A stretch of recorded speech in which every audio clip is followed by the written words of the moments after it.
everyone. Welcome. Thank you for joining us today. I have the privilege of introducing Freddie Shegog. Freddie has been a friend of the Act 101 program here at Montgomery County Community College for I think 3 years now, and we have been trying to bring him here live to Monco for just as long. Many of you have seen him speak virtually in the last year or two, and we're very pleased to have him here today. My name is Christine Morris. I am the program coordinator for our Act 101 program, and Freddie is inspiring, educating, and creating healthy lifestyles for all. Dumpster diving, panhandling, and drinking were once everyday activities for Freddie. Yet, despite a decade of alcohol abuse and time spent homeless, Freddie transformed himself into a graduate with high honors. As a motivational speaker, Freddie is on a mission to help others combat substance use disorder and mental health. Experienced in creating and facilitating workshops to address the community's needs in collegiate recovery, substance use disorders, and mental health, he is changing the way colleges serve students in recovery and dealing with mental illness. Freddie was recently selected as a keynote for the National Institute for Staff and Organizational Development, known as the country's leading provider of professional development for community college faculty, staff, and administrators. He was recently voted as Philadelphia Region's Black Men Icon of 2020 and selected to the All-State PA academic team, where he received a full-paid tuition scholarship to Westchester University, where he is currently enrolled in the Honors College studying communication. To learn more about Freddie, you can visit his website, themessagellc.com. And now I'd like to welcome Freddie to the podium.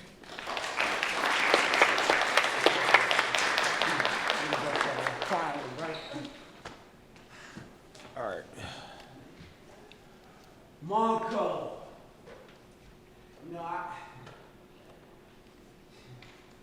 Sometimes I watch that video, right? Like I can still smell the dumpster. Like I remember, man. Like I remember. Wasn't always in a suit. Wasn't always traveling. Wasn't always elevated. I remember lying for show. I remember waking up and didn't want to be here. I remember thinking I wasn't good enough. Wasn't always wellness in my life. I get emotional every time I see that video because it reminds me what a privilege it is to be enrolled in college. What a gift. Like how lucky am I to be able to sit here in front of you today and talk to you about the things I went through and how I'm getting through it on a daily basis. And trust me when I tell you about this life, this is a daily work. Ain't no days off. Every day I wake up, I got one job, stay healthy. Now listen, a lot of times, right, when I come to these colleges, thank you. All right. A lot of times, right, when I come to these colleges, I got to speak and tell you what it is. But let me be very clear. Right now, we're dealing with COVID.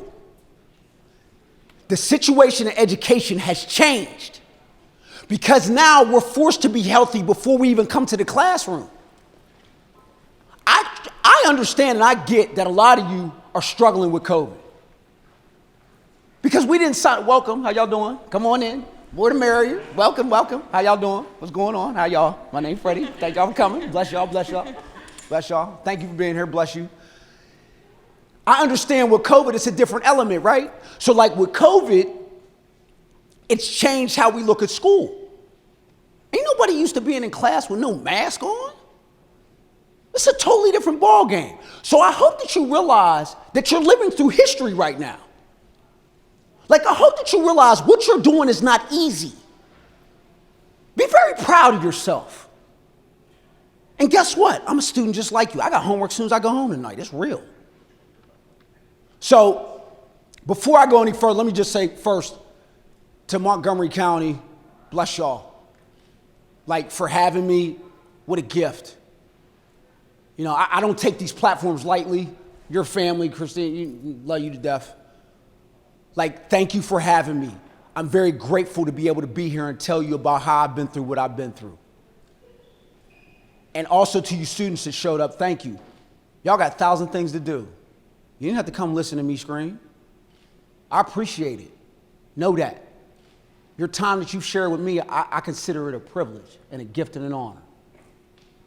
All right, so listen, right? To like know me and to understand me, you need to understand my background. You need to understand the road, the pain, the joys, the tears, the successes it took for me to get here. And trust me when I tell you, it was a journey. You know, and I get asked all the time watching that video, right? Like Freddie, how did you go from a homeless, dumpster diving, panhandling, spiritually dead, right? Like out of your mind, just wandering downtown. How'd you go from that to in 5 years, you travel the country as a motivational speaker, uplifting student bodies, talking about substance abuse, mental health, family man, community volunteer, graduate of high honors, you know, all these awards and accolades and how'd you do that? Here's y'all answer. God and grind. See, I decided that I was not going to allow alcohol and drugs and the disease of addiction and mental health take me out. I decided that I wasn't a mistake. Something changed in me and made me start believing that, man, if I survived all I survived, right? If I went through all that, maybe I'm not a mistake. Maybe there was a reason that I went through all that. You know, we all got stories. Everybody in here, one thing I know about this room, there's one thing about all of us that connects us. We all been through pain of some sort. Now, I don't know what that looks like because we're all different. We're all from different backgrounds. We're all from different families, socioeconomic, the whole 9 yards. But I know one thing, everybody in this room that has some type of pain in their life. That's why I love what I'm doing, because I can relate. I get it. So, let's start with childhood, right? And boy, it was a different one. You know, God bless my mom. I was one of them kids. Woo! I'm going to test your patience. First of all, let me be very clear. I got lucky growing up. I got a mother that went to treatment when I was in 3rd grade. Single parent mom, woman of color. She graduated from Cheney. And she went to rehab when I was in 3rd grade. By God's grace and mercy, she's never relapsed. She celebrated 27 years in September. Right? It's a gift. On top of that, she worked in a treatment center and she was a social worker. So I grew up with empathy in my home. It wasn't unusual for me to feed the homeless on a holiday. It wasn't unusual for us to stop by a homeless person and pray with them and give them money. That's how I grew up. But there were some other things going on in my childhood. Let me be very, very clear. When I was a child, I was bullied. From the age of 8 to I'd say probably 14, bullied, sexual confusion, sexual abuse, emotional abuse. Now, from the outside, you wouldn't know that because I know how to present well. See, I know how to look the part.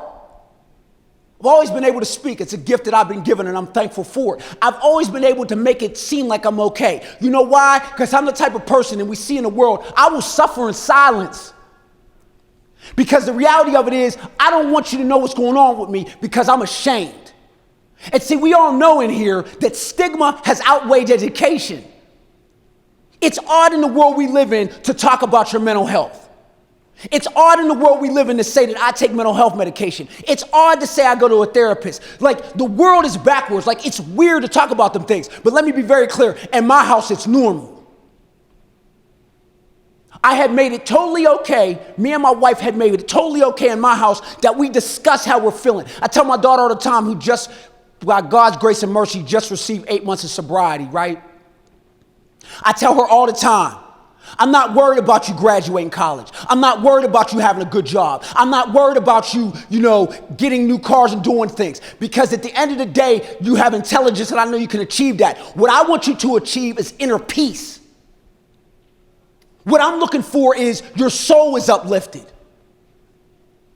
See, one of the things about me is I don't want the next generation going through what I went through. That's why the title is this, is what is your legacy? Because I want you to leave here and I want you thinking about, why are you here? Don't think that you're in this building just to get a certificate. You're here to figure out what is your gift and passion for life so that you can go out and make the world better. And last time I looked at the institutions of America, we definitely need some help. So, my childhood, I'm going through all that, right? And it's woo-wee, I'm going through it. Okay. So as I'm going through it, my mom don't know. And God bless my mom, doing the best she can. Single parent mom, woman of color. The tilt in the world. Doing everything she can to make sure I got food. Doing everything she can to, make sure I got Jordans on my feet and Sega Genesis. I'm old. I'm dating myself. Y'all probably don't even know what Sega is for real. Right? There's some other issues. So let me be very clear. At 9 years old, I started abusing my asthma inhaler. Understand this well. When they say it's a disease, there's a reason they're saying that. I am a person in a long-term recovery. By God's grace, I have over 5 years. Understand this. When they say it's a disease, that's not a debate. That's not an argument. That's not grandeur. That's fact. How do I know that? Because way before I ever picked up my first beer, my first drug, at 9 years old, my mom brought home the asthma inhaler, Ventolin and Vanseril. And I was getting high off my mind on that steroid. I remember shaking it up and I inhaled it. I was like, whoo. I'm walking around my house, 5th grade maybe, Spider-Man underwear, high, running around. Out of my mind. My mom don't know what's going on. Single parent mom, she's trying to work. I'm running around the crib, high, out my mind. This is way before alcohol. I ended up falling down the steps. Cracked my chin, had to get stitches. Welcome. Right? So all this is going on. On top of that, my mom finds out. First psych unit, 12 years old. You want to talk about feeling different? I'm in a psych unit. And back then they had me in the little jacket, and my mom, I'm looking through it through a glass. She's like, you're going to be okay. You want to talk about feeling different? And then I stay there for a week and I go back to school. I'm at 12. So when I tell you that I'm used to being in situations feeling different, understand I know what that feels like. Some of you in here might be dealing with mental health or substance abuse and feel like you're not of the same caliber. I get it. No, you ain't alone. And thank you for fighting what you're fighting through. So, time passes on. I don't address my issues. And they keep telling me, and I was telling a lady before this, wellness, therapy, yoga, prayer, meditation. They keep telling me. I don't want to hear it. So let me tell you what I know. I'm very blessed to be in a healthy relationship. And one thing I learned about a healthy relationship, number one, is work. Number two, here's also what I learned. Healthy people are not attracted to unhealthy people. How do I know that? Because all my relationships prior to the wonderful woman I'm with now ended in argument, theft, fighting. Everything negative happened. And you know why? Because I wasn't healthy. So guess what I attracted? Unhealthiness. And while we were together, I was in and out of rehabs. I was doing all kinds of mess. Let me be very clear. I can sit up here and tell you that I thought by not addressing drugs and alcohol and by getting a better car, by getting a better house, by getting a better degree, my life got better. Let me be very, very clear with you. I learned that my life got better because I became a better person. There's one thing that I can always get. I can always get more material, but there's another thing I can't get. I can't get time back. When you're young, one thing you don't realize is time is ticking. Every day you wake up, the clock is rolling. Don't waste time. There's regrets I got to live with. There's things that I've done with drugs and alcohol that I'm still in therapy for now. And because I didn't want to address that, trust me when I tell you, it checked off everything I said I would never do. I said I would never steal off my children. I did that. I said I would never do things for another man. I did that. I said I would never do this. I did that. Because I didn't address my health, there's scars I got to live with. So anybody in here that's struggling with drugs and alcohol, notice and know this well. There is places that will help you. Tap into them. You have no shame and there's nothing to be afraid of. You're human. So, I end up not addressing my issues. I move out to Philadelphia. I'm from Western Pennsylvania.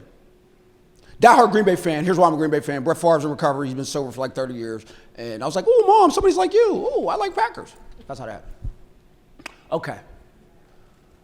So, I get out Philadelphia, and I get instant success. I'm working for a shelter in Germantown, doing well. Teaching the homeless how to read and write. Good job. Start buying clothes. Out here you guys got these things called oils. And I bought like a whole case of them. You know what I mean? Looking like brand new money, feel like brand new money.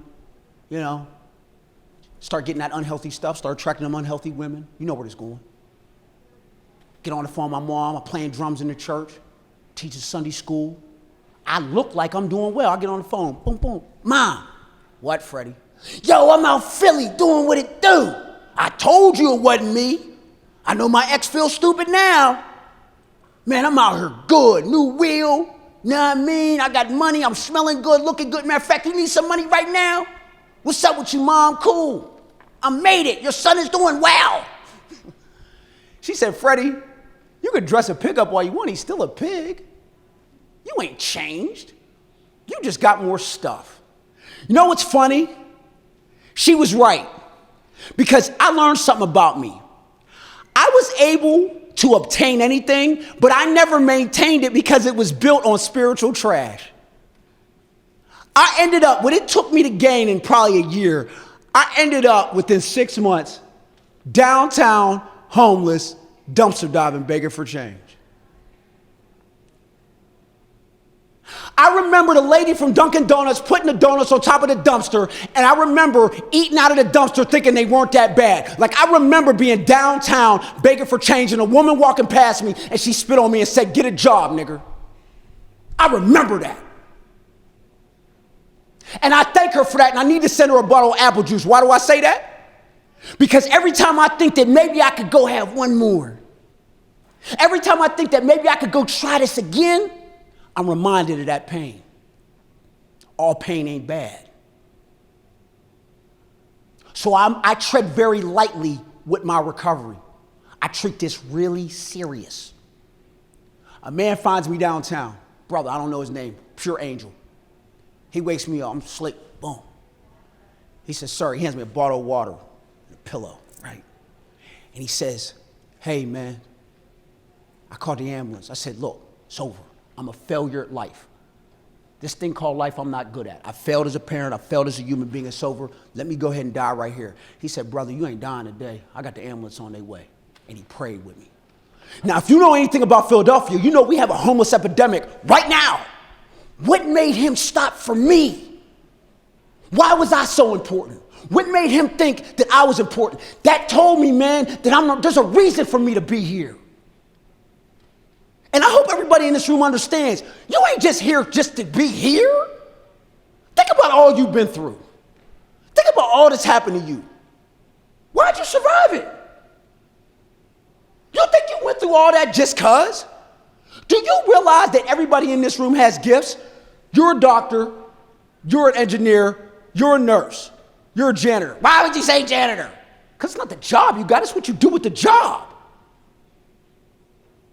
Do you realize that you have the ability to help change lives and make this country better? Do you realize that 50 years from now, because of the work that you can do in whatever field you're going to go into, you can make the world literally better? You've been given keys and access. What do you think college is? Do you know just by enrolling in this building, you have statistically made your life better? Do you realize that now you have signed yourself up for a life that some people will never even dream of? Some of you are first-time graduates, first generation. Do you realize what type of history you're making? So, I go to rehab. I'm in the basement, and I'm going through, picking out clothing, right? I'll never forget it. And Brother Harold, he says to me, he said, yeah, you gonna pick out clothing? I said, yeah. Well, we get to the part where I didn't have any clothing. He said, you gonna pick out underwear? And I was like, underwear? And then it hit me. I'm in the basement of a treatment facility. I'm going through the underwear that aren't stained. You want to talk about humbling? And I told myself right there, I said, I ain't going through this no more. So in rehab, I got my mind right. And I worked on my health. I got out, did a year's worth of treatment. Found my lovely wife. And I enrolled in Delaware County Community College. And education has changed the natural course of my life. Let me tell you how this happens. Now, let me be very clear, true to form, I arrive on campus as Freddie. And listen, when I say I'm an addict, I don't say that just in drugs and alcohol. Understand it is a lifestyle. I came to campus, I got Green Bay shoes, I got Green Bay phone, I got Green Bay, I had a Harriet Tubman shirt, I was shot out. I had a Harriet Tubman shirt on, I had Green Bay shoes on, I had a Green Bay book bag on, I had a Green Bay phone case, might even have Green Bay socks. I mean, I was just, listen, I'm walking around campus like, hi, my name's Freddie, I take mental health meds, I'm in recovery, what's up, y'all? I had about 30 cups of coffee, shot out, walking around, what's up, my name's Freddie, what's happening, I'm sober today, I'm just grateful, God is good,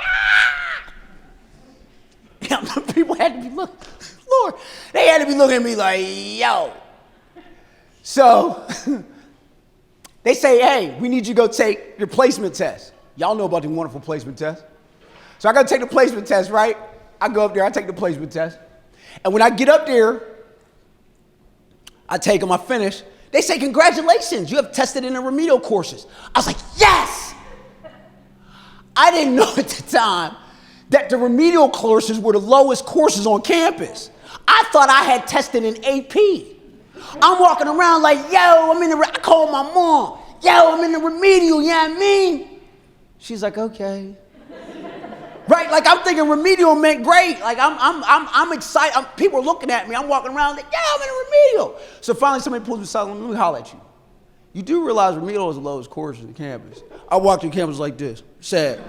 I walked, crying. I was hurt. My wife packed my lunch today. God bless her. She packed my lunch. Have a good day. I'm on campus. Like I walked back to that bus sad.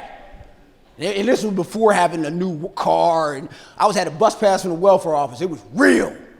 You know what I'm saying? Food stamps, all that. Like, it was real then. So I get home, I'm crying, I'm all upset. I ain't going to school. I'm stupid. I'm 38. I'm being in class with 18 and 19-year-old people. It's over. I'll just work at a rehab. That's just it. I'm done. I quit. My wife was like, yo, go to class. I will forever be grateful for my wife. She saved my life. Let me tell you what happens.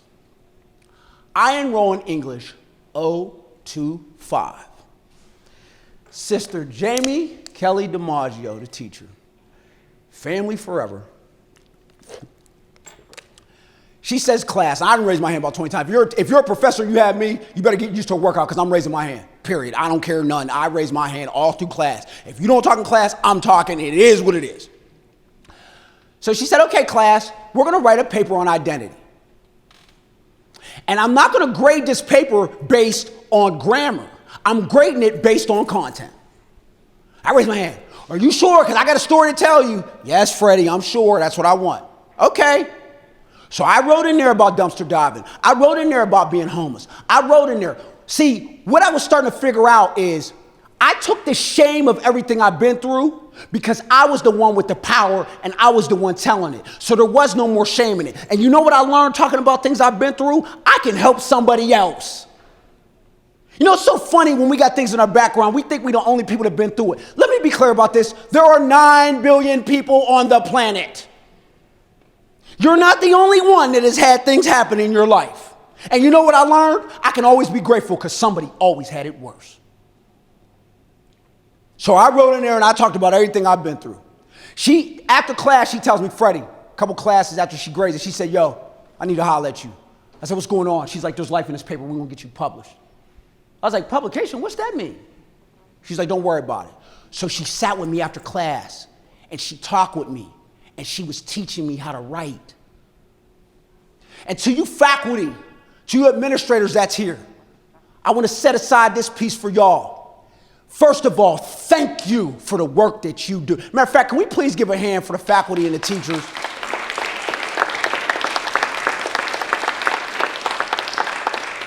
Let me be clear about this. What you are required to do in COVID is phenomenal. The work that you are doing as faculty, as teachers, and administrators is nothing short than a miracle. To have all that schooling for all those years, to have no training with a global pandemic, and to not only get through that, but to get through that and uplift students, I hope you realize you are a gift to education, and we thank you for the work that you do. Truly. Sleep very well at night because you are a part of the solution. You are not a part of the problem, and I hope y'all understand that. So, she says, I found a conference, and I talked to her about it. And I want every faculty in here and every teacher to know, if you know of a conference, if you know of a reporter, if you know of a network or something that can help your students, please share that. I have teachers before class starts, they say, hey, I want you to know about this conference. I want you to know about this. Understand in doing that, you don't realize that a student in your class, he might go there and it might change his life.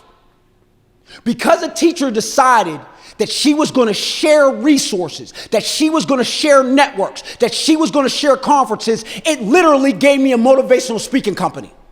Literally. I go to my first conference. You want to talk about feeling out of place? Listen, look, right, I'm in a conference. First of all, every conference I've ever been to, I'm the lowest degree in a room. You want to talk about self-esteem issues? Every conference I've ever been at, double doctorates, some of the world-renowned people that wrote books and been published in all kinds of journals, they're talking about retention and feeder institutions. I'm like, what? I get off the phone, come on, I say, Mom, I can't do this. These people are just weird. They're uppity. They think they're better. She said, Freddie, instead of arguing and complaining about how they are, why don't you pick their brain and figure out how they got there? Why don't you raise your game up? Why don't you look at what you can gain and stop looking at what could go wrong? So my first conference, it was at St. Joe's. I'll never forget it. Marginalized to Empower.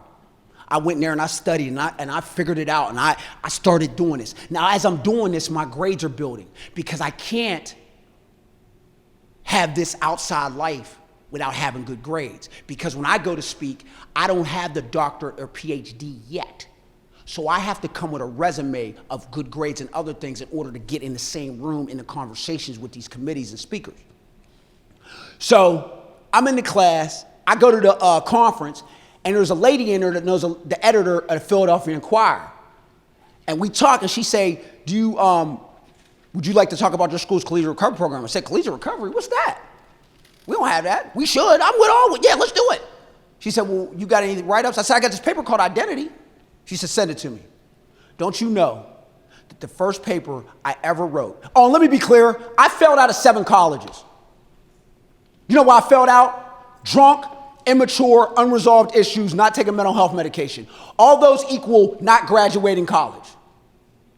I failed out of 7 schools. 7. I'm now a graduate. You know what I'm telling you this for? It's not about how you start, it's about how you finish. I used to be called a failure. Now I'm called an honors graduate. Those 7 schools was just a prep to get me to this point. So, the first class I ever enrolled in, I'm on my way to New Jersey, we're going to the beach. Me, my wife, my daughter. My phone blowing up. Freddie, you in the Inquirer. What? We get down to New Jersey, Avalon. We stop at the grocery store. I run up to the thing. I'm looking for the paper. I see my name on it, right? I buy a stack of them things. Listen, I buy like $300 on paper. Look, I gotta get one for Cuzzo, Grandma, Mom. Listen, I'm at the front, right, and the lady put it through. I was like, that's me right there. We get outside. I'll never forget it. It's me, my wife, and my daughter. I open the newspaper up. My daughter leans back. She's like, that's dope. My face all on the front. My first paper I ever wrote, please hear me on this. English 025, the remedial lowest course you could take on the campus. The first paper I ever wrote after failing out of 7 schools at 30-some years old ends up published on the front page of the Philadelphia Inquirer op-ed section. Now you tell me that education ain't powerful. You tell me that education can't change your life. You tell me that all you've been through don't matter. Are you kidding me? I didn't even know what publication meant 3 months ago. Before that. What a gift. You want to talk about feeling empowered. You want to talk about feeling like you matter. You want to talk about feeling like you got a place in this world now. And this is coming from a kid who always felt he was stupid, always felt he couldn't do it. You know what I was being told then? Freddie, I need you. You matter. And that's what I'm telling y'all. If you're having a bad day, stand up and get your head right. It's a 60-minute ball game out here. You didn't go through all that stuff for no reason. You went through that to season you for success. And I want you all to get ready for one thing. Get ready for the ride straight up. Get ready to have your dreams come true. Get ready to receive all the blessings you got coming to you. Because believe what I'm telling you. You work on your wellness, you work on education, and you do right, you're going to get all that. Now, I'm not going to say it's not going to be jumpy. I'm not going to say it ain't going to be hard. But man, that juice tea sweet at the end. So, English 025, we get published. I get a call from a school in New Jersey, Montgomery County Technical Schools. They call me, they said, we read your publication, we really like it. Would you like to speak? I said, yeah. They said, how much you cost? I said, y'all pay for this? What? I said, I don't know, I gotta call you back. I ain't know nothing. I'm on the phone with my mentors, I'm like, yo, they gonna pay me how much? You know how I started my LLC? Google. So I end up now where I have a motivational speaking company and I'm an honor student. And guess what else started happening? My email started buzzing and people wanting to talk to me because they going through it. Now I'm mentoring. So guess what that did? It built my integrity because I couldn't be a campus leader. I couldn't be getting good grades, but outside of school, I'm living scumbaggy. I had to be who I said I was on paper.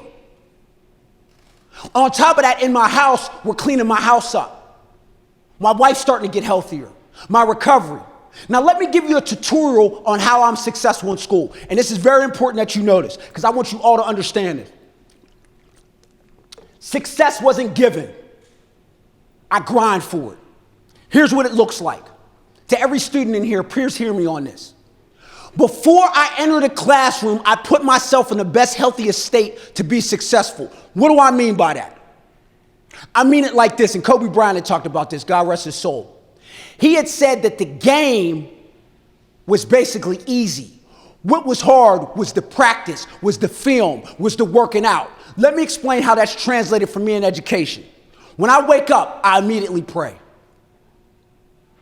Now, everybody in here has a different background on how they handle their spiritual life or whatever they believe in, if they believe in anything. But let me tell you something that I know about human beings. They all, no matter who they are, wife, pastor, mom, children, especially children, I love them all. But they all got one thing in common, and they all love me.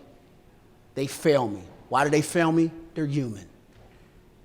So I don't care what it is that helps you be a better human being. Just don't expect perfection from any human walking this earth. It's not possible. At least in my lifetime, that's what I've been shown. So I pray. I take my mental health medication. I must take mental health medication. I have a chemical imbalance. They've been studying the brain since the early 1900s. I have a chemical imbalance. I used to be ashamed to sit in front of a group of people and say that I take mental health medication. Hear me well. I take a small little blue pill that's non-narcotic every single day that I must take to give me the balance that I need in my brain. Now, the medication is just one side. A lot of times we think when we take mental health medication, I'm cured. No, you're not. If your medication doesn't work, that's why they have psychs and therapists. Tell them your symptoms. I take the medication plus I see a therapist who helps me do work on myself. She assigns me journals. She assigns me readings. On top of that, I check in with my wife. Make sure my house is good. Go over the work I have. Do homework at night. You know how I learned how to get homework done? Do a little bit every day. Wow, that helps. Man, if I don't cram, I do better. Who would have thought? Do a little bit every day. I also have my time. On Sundays, I don't do nothing but football. One of the first conversations me and my wife had when we met each other, I said, listen, before we go any further, you need to understand, Sundays is off limits. Don't ask. That's what comes with Freddie. Okay. So, all right now. I have me time, meditation, eating healthy. Let me be very clear. Struggling with that right now.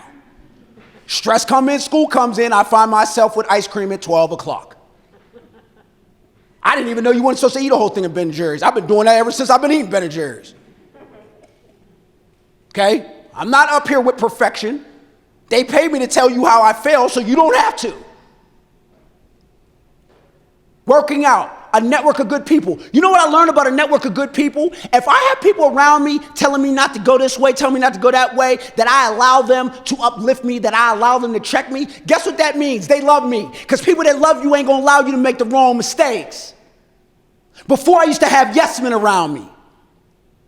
Now I have people around me that say, hey, Freddie, you better than that. Let's do better. So by the time I get to class, I've already put myself in the healthiest position. So really when I get to class, all the teacher's doing is reinforcing what I've already learned. I'm already read on the chapters. I've already looked at the questions. When I get there, I'm raising my hand asking the teacher stuff that maybe she didn't look at or didn't know. I'm always trying to challenge, and I want them to challenge me. I make myself available to learn. I go to office hours, regardless if I need her help or not, or her help. You know why I go to office hours? Because they're available. And guess what? They want to know you. They want to talk to you. They want to help you. I send an email out before class. So if class starts in August, I send an email out in June, July. Hi, my name is Freddie. I'm a student that goes to the Office of Disabilities. And yes, I do. They have accommodations that help me. I have test anxiety. That's what it is. Hey, my name is Freddie. I'm a student in the Office of Disabilities. I'm very grateful to be in your class. Is there any readings I could do before class to get better? Are there any conferences or things that you know about that may help me? What else can I do? How long have you been working in this? I would love to sit down and talk with you and build a rapport. You know why I build a rapport? 2 reasons. Number one, they got 30 students. You ain't the only person. And that might be one class. Number two, if I build a rapport, that's letting them know I really care and I'm really grateful to be here. You get more bees with honey. College is a system. This is a business. You're here because your resume speaks that you're good enough to be here. You're also here because financially. They didn't let you in this building for free. The number one debt right now in this country, a lot of people don't know this, is student loan. Don't confuse.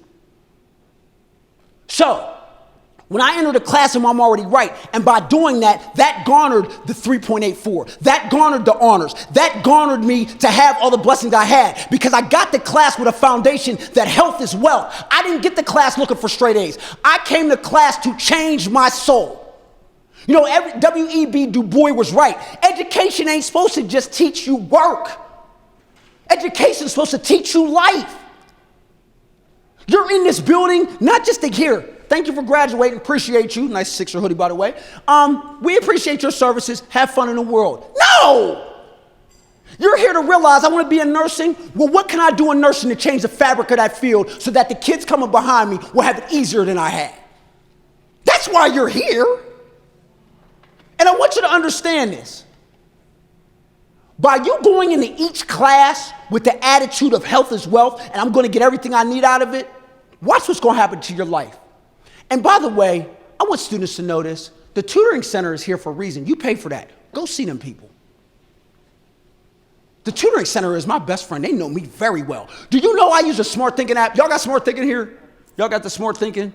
Okay, well, they got this thing called smart thinking. You could submit a paper, and we submit it. They'll look at it 5 different ways. Them people know me so well. I submitted one paper like 7 times. They was like, sir, you already got 5 in. You know why I do that? Because my first teacher told me there's no such thing as a perfect paper. So I do my homework early and I submit it. So by the time my teacher gets it, it didn't been looked at 5 times. Guess what else I do when I go into class? I scope around first day. And I look to see who got their book out, who got their pen out, who writing, who asking questions. And I get with them and say, hey, how you doing, blah, blah, blah. You know why I'm getting with them? Because it's keeping me accountable. Because I know when the tests come, they're going to be ready. I know when the paper come, they're going to be ready. That's the people I'm hanging around. See, what I learned is you show me your network, I'll show you your net worth. You hang around 6 doctors, you'll become the 7th. That's not jargon, that's real. So everything I told you, I do all that. And when I leave Delaware County Community College, I leave with the following. I leave, thankfully, with a 3.74 honors GPA. I leave with over 10 different scholarships. I leave with a motivational speaking company, and at that point, I had 5 different keynotes. By that point, I had traveled to 5 different cities in 6 weeks. I had a website. I was starting to build up a resume. I was learning how to move. I received the All-State PA academic team. What does that mean? That means that affords me a scholarship to any Parsy school in the state. I chose Westchester because of their communications program. I got a full ride there. I learned full ride does not mean full ride. Yeah, I learned the business. When I get into Westchester, I get accepted into the honors college. By being accepted into the honors college, I now have a major and a minor. I'm currently taking 15 credit hours. On top of that, this semester, I have 6 keynote events. I was selected to be the social media internship for the Journey of South Africa, which our honors program has traveled for 20 years, and we had a book accepted by Peter Lang and Associates, and they asked me, I applied for it, and I got accepted to run that social media. I'm in leadership roles now, as a father, as a husband. We even had our first grandchild. I'm 38 with a grandchild. Yeah, I'm not allowed to say my wife's age, just know I'm 38 with a grandchild. I like a happy home. But being in these leadership roles, guess what that means? Let me be clear. I ain't never want no family. Growing up in a single parent home, it gave me a monolithic view of family. I didn't never want to be married. Having a family is the best thing that ever happened to me. You know why? It gives me integrity. I go, my family goes as I go.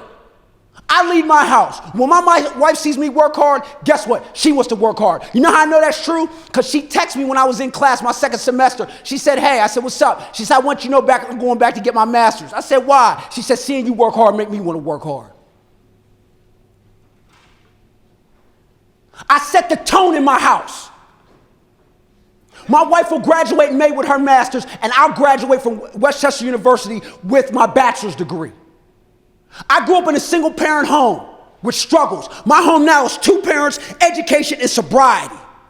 They call that breaking generational curses.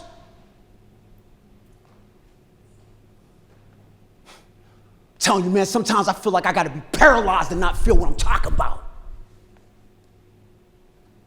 How could education do this for me? Like, think about it. My worst pain became my greatest fruit. I went from dumpster diving thinking I was a nobody, a shame in this world, to flying all around the country. I just got accepted for the as a keynote at as one of the 3 keynotes for NIOSD, some long name. The guy told me, he said, we have never had an undergraduate with your resume, but a speaker of your ilk, we can't deny it. You know what that felt like? I'm getting access to networks and people in rooms I've never seen. Things happening to me that I never even would have dreamed. All it does is make me hungrier. All it does is make me want to do more. So, I'm going to end with this, and I think it's important y'all know this. There's 2 things. When I first met my wife, I said to her, I said, Kim, I really love you. I think you're a great human being, but this ain't gonna work. She said, why?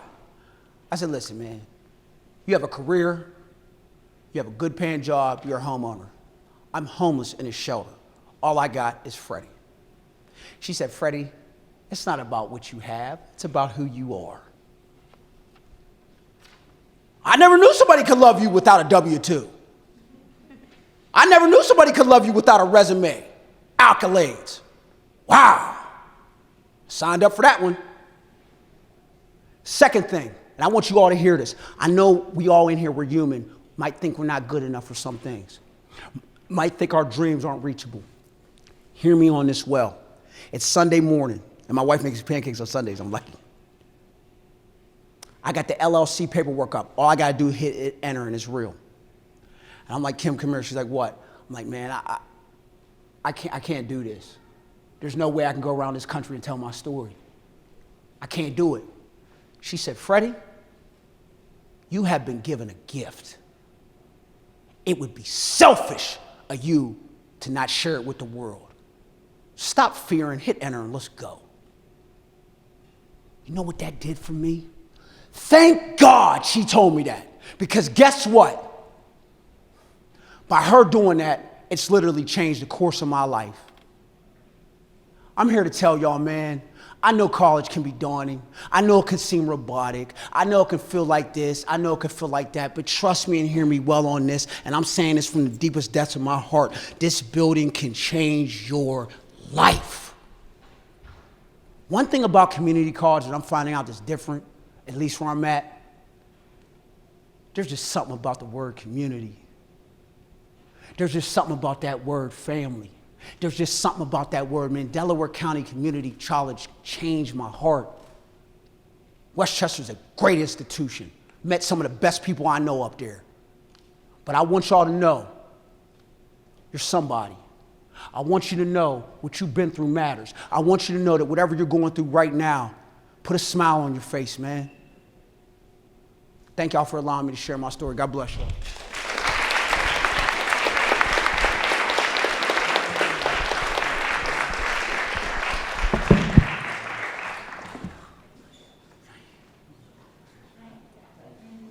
Yeah.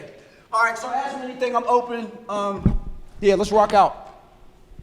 Anybody got questions, comments?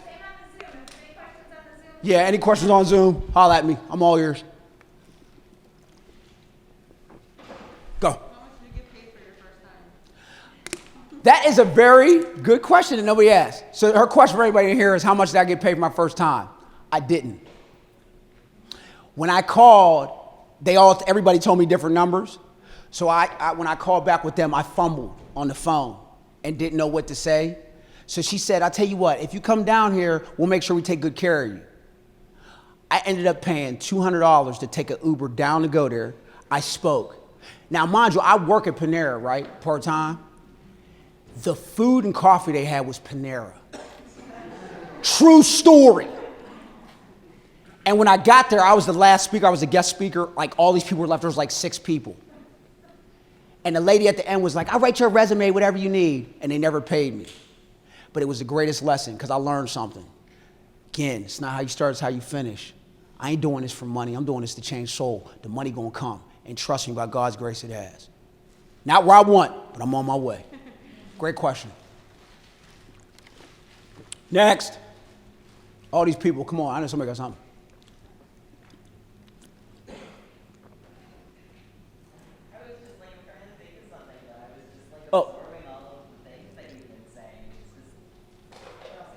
Oh, no, bless you. Bless you, I appreciate you. Freddie, can you talk about your pathways to recovery? Because there are pathways to recovery. Oh, yeah. There are many, I'm sure. Yeah, no, great question. So that was a struggle. I grew up with a mother that was strong in AA. So that's all I knew, and she let me go to meetings with her. I grew up in AA. I've been going to AA since I was a child. Like, people were like, where you going on Friday nights? I'm like, I'm going to my mom's home group. Like, I thought it was cool to go to, I thought everybody went to AA conferences. So, as I got sober, one of the things I learned, I had to get with the fact that we all have different brains, all use different things, all been through different stuff. what worked for you might not work for me. And honestly, I don't want one way. I want multiple ways because multiple people recover different. So that gives them better options in the world. So for me, I started heavy in the rooms, heavy AA, heavy NA. But as I grew spiritually, one, I stopped counting my meetings. I started making my meetings count. Two, education had put me in a place where I needed to be around people that were doing the things I was doing.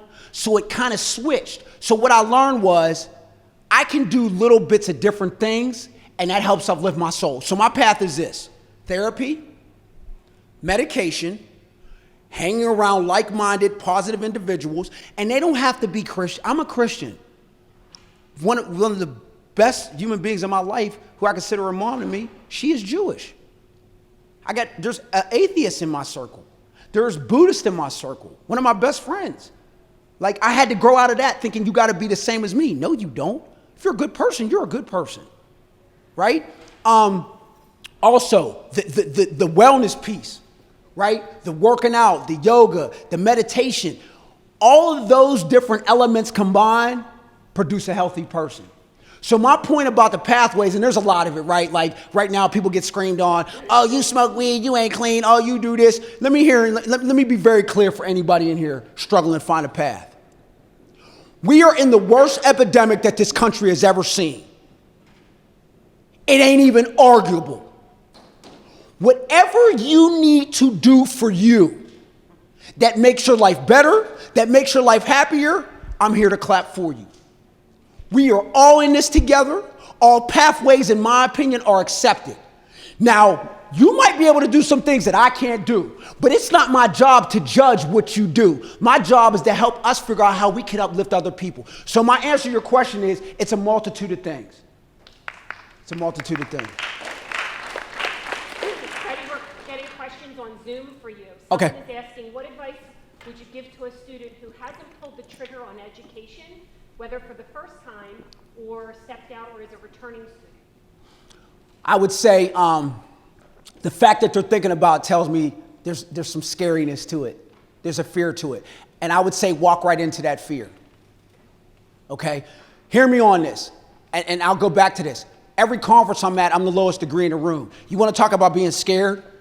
I walk in there, man, and these people are talking about, yeah, I was just published in the New England Medical Journal. I can't even afford the subscription. You know, people are in there talking all these crazy things, and I'm in there feeling like I ain't good enough until they see me speak, and they say, oh, yeah, he's what it is. So I would tell them, walk right into that. Stop looking, Tony Robbins says it, stop looking at what could go wrong, start looking at what could go right. Walk right into that fear, because you're going to find out on the other side of that fear some success. We have two more questions. All right. The next one is, what are your plans after you receive your degree this year? Ooh, great question. I'm in the middle of figuring that out right now. One of the things I want you to understand, just come up here with a suit and I can talk, does not mean I have life figured out. I'm a daily grinder. I'm figuring out right now, next year we want to sell our house. I'm figuring out, I'm applying to different grad schools. I'm in accelerated bachelor's and master's program, so I'm taking my first grad course this semester. Let me just tell you, in my first grad course, what I'm finding out as a side note, grad school is not harder, it's just more. So if a paper's supposed to be normally 5, grad school wants 10, and if it's supposed to be 5 sources, they want 10. That's what I'm finding out. It's not harder, it's just more. Okay. Grad school next fall, and I'm figuring out if I'm gonna, because I'm done with my other job in May, and I'm figuring out if I'm gonna be full-time speaking and grad school part-time, or am I gonna be part-time speaking and grad school full-time, or how that's gonna look. I'm in the middle of figuring that out, but I do know this, I'm gonna keep grinding. Awesome. We have one more question. All right. During the lowest moments, what would you advise to get in the suitable headspace? Okay, so what I've learned and what my therapist has told me is, and I shared this with my buddy Eric. I was in Louisiana. This is a great story. I spoke at LSU's sister campus a couple weeks ago. I get off the airplane, right? It's my first trip by myself where I get a car. I get off the airplane, like, hi, Mr. Shegog. I'm like, yeah, I speak. They're like, oh. I'm like, oh. And I got the manager special, because I'm not at the point yet where I can afford, like, you know, nice rental cars. Like, I'm in whatever special is. So they gave me a Chevrolet Spark, all white. So I'm driving in Louisiana, right? I'm riding around, window down, like, yeah, speaking is cool. Ah. I get to the store, and I'm a student that receives SNAP. Like, don't confuse me. I'm just like y'all. I just happen to do this for a living. And I'm up there. Now, mind you, I'm here to keynote 2 events, and they're paying me very good money. And I get up there, and I pull out the card to pay. And I was like, man, I'm keynoting this event, but I'm still on SNAP. Am I going to be on welfare forever? And when I get in the car, I'm teary-eyed, but I start thinking, remember when I was digging out of a dumpster? Remember when I didn't have nothing?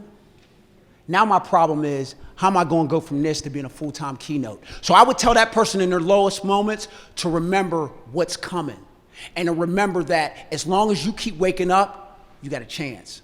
Don't give up. Don't let the low moments make you feel like that's where you're going to stay, because no, you're not. Your fan club is on Zoom. Oh. Dr. Jones and the WCU members are very proud of you. Oh, yeah, tell them I love them. They're the best ever, and I'm going home to do my WCU homework tonight. More questions. I'm up for anything. Go ahead, brother. Did you have a hard time dropping the bad influences in your life? And if so, how did you deal with it? Of course I had a hard time. Known these people my whole life. I had to learn this, and this is just honest. I have a family counting on me.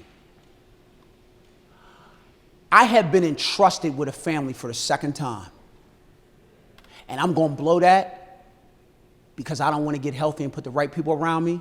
Then I had to learn it from my true friend. You ain't no bad influence. Because somebody that love you and is a good influence, they ain't telling you to go down the wrong road, especially if you know what I've been through. So I had to realize I either get this life or I can go back to the old life. Of course it was hard, but what's more important, my health or their happiness? Good question, great question. More, I'm up. Faculty want to ask, talk? Go ahead. How about like when you got sober and you began to live a new way of life? Were there people who did not trust that you were going to continue that way of life?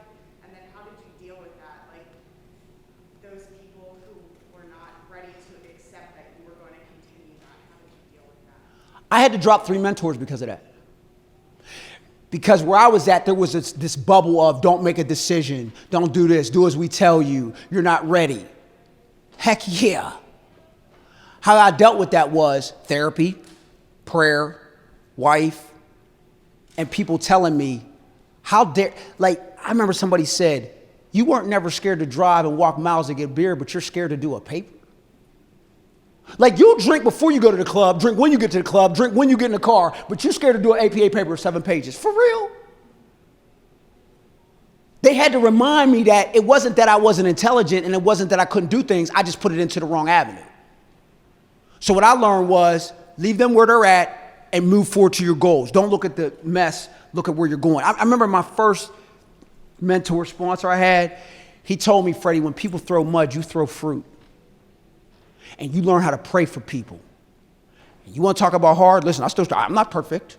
You know what I mean? My mom just got into it the other day. I love my mother deeply. She's my mother. But we struggle.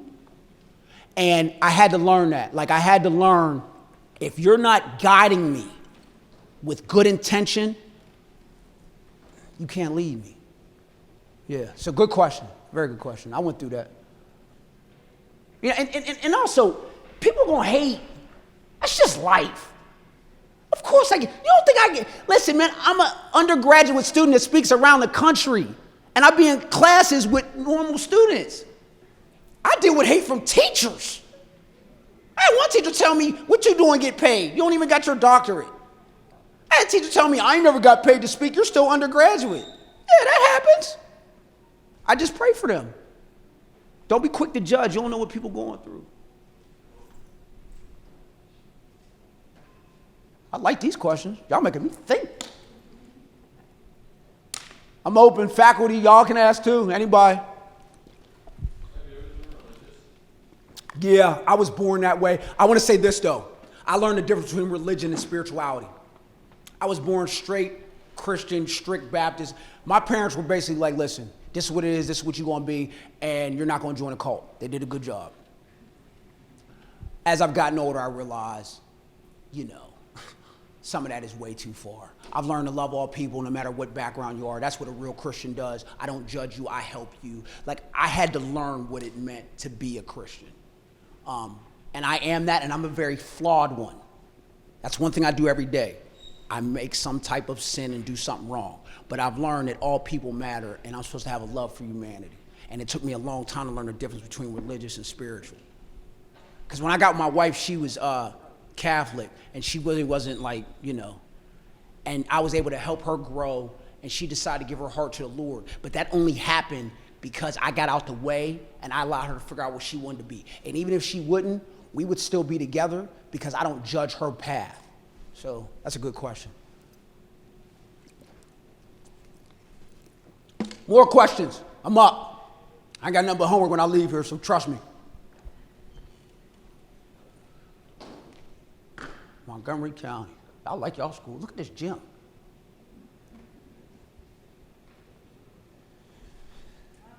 All right.